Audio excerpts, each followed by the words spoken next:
BRS Congress పాలనకు తేడా ఏమీ లేదు అన్నారు బీజేపీ నేత ప్రేమేందర్ రెడ్డి. హెచ్సీయూకు సంబంధించిన 400 ఎకరాలను పారిశ్రామికవేత్తలకు కట్టబెట్టే ప్రయత్నం ప్రభుత్వం చేస్తుందని ఆరోపించారు. హెచ్సీయూ భూములను కాపాడాలి అన్నదే బీజేపీ లక్ష్యమన్నారు.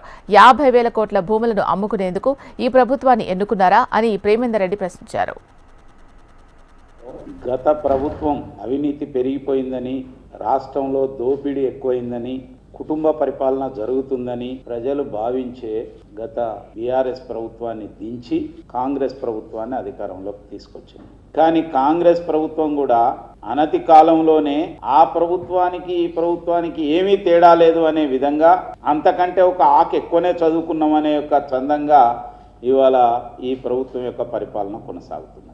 ఒకవైపు లగచర్ల సంఘటన జరిగింది భూసేకరణ విషయంలో. హైదరాబాద్ సెంట్రల్ యూనివర్సిటీకి సంబంధించిన 460 ఎకరాలు సుమారుగా ఇంత పెద్ద భూమిని ఇవాళ ప్రభుత్వము తీసుకొని పారిశ్రామికవేత్తలకు కట్టబెట్టడం కోసమేనా అని చెప్పి భారతీయ జనతా పార్టీ ప్రశ్నిస్తుంది. మా రాష్ట్ర అధ్యక్షులు కిషన్ రెడ్డి గారి నాయకత్వంలో మా యొక్క కేంద్ర మంత్రులు, పార్లమెంట్ సభ్యులు కూడా ఇప్పటికే కేంద్ర విద్యాశాఖ మంత్రి గారిని కలిసి ఆ యొక్క భూమిని కాపాడాలనే యొక్క వినతిని కూడా చెప్పడం జరిగింది.